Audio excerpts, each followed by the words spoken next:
Hey guys, in this video, I'll show you how to download Google Workspace on Mac. Alright, let's begin. First, open Google Chrome on your Mac. In the search bar, type Google Workspace and hit the Enter key on your keyboard. The first link in the search results will be the official Google Workspace website. Click on that link to open it. Once you are on the Google Workspace page, look for the three dots in the top right corner of Chrome. Click on these three dots to open a menu. Scroll down and find the option labeled Install Page as App. Click on it. You will be prompted to name the app. You can type Google Workspace or any name you prefer. After naming it, click on the Install button. A new window may pop up. You can close it once the installation is complete. Now, minimize or close Google Chrome.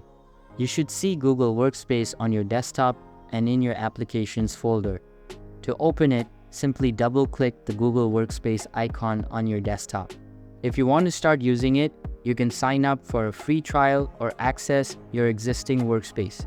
So that's basically how you can download Google Workspace on Mac. And that's it for this video. If you find this helpful, consider subscribing and giving this a big thumbs up. Thanks.